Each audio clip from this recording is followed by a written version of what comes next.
इथं उचल खात असेल आणि जातीवाद वाढवायचं काम करत असेल तर खऱ्या अर्थानं लोकराजा छत्रपती शाहू राजांच्या विचाराला काळीमा फासायचं काम होतं।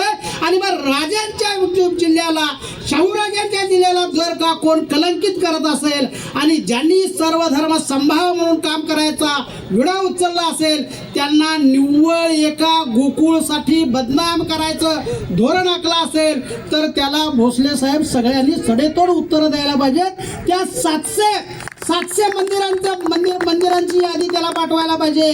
लेका तू ज्याला जिहादी म्हणतोस त्यांनी प्रत्येक गावामध्ये हिंदूंची देवतांची पूजा केली आहे।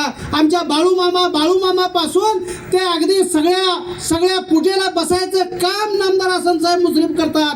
ते एक वेळी मशिदीत जाणार नाहीत पण निश्चितपणानं देवाच्या देवळामध्ये जाऊन आदर भावनेला नतमस्तक होऊन ती देवांची पूजा करतील। अरे हा एवढा मोठ्या मनाचा माणूस, एवढ्या मोठ्या मनाचा आम्हाला आमदार लाभला असताना तुम्ही जर का सरळ जिहादी म्हणून लिहिता आणि त्या जिहादी म्हणणाऱ्या माणसाला जर का आपल्याकडून एकाचंही उत्तर जात नसेल तर काय म्हणायचं, सारं गाव मामाचं आणि एक नाही कामाचं अशी अवस्था निर्माण झाली आहे। ज्या त्यावेळी ज्याला त्याला टिकून काढलं पाहिजे।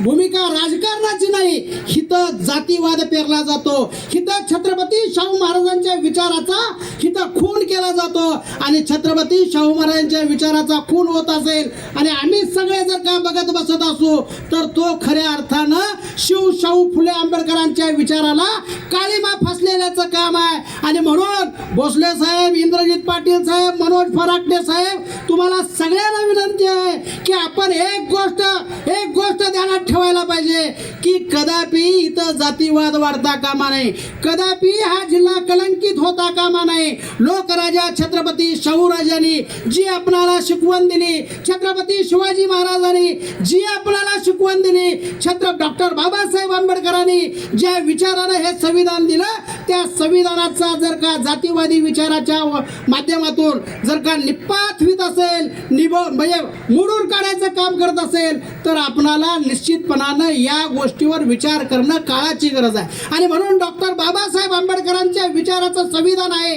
म्हणून आमच्यासारखा माणूस इथं कणखरपणे बोलतो, म्हणून आम्ही निश्चितपणानं स्वाभिमानानं बोलतो। एक गोष्ट लक्षात असू द्या की डॉक्टर बाबासाहेब आंबेडकरांचं संविधान हे तुम्हाला आणि मला तारणारं संविधान आहे।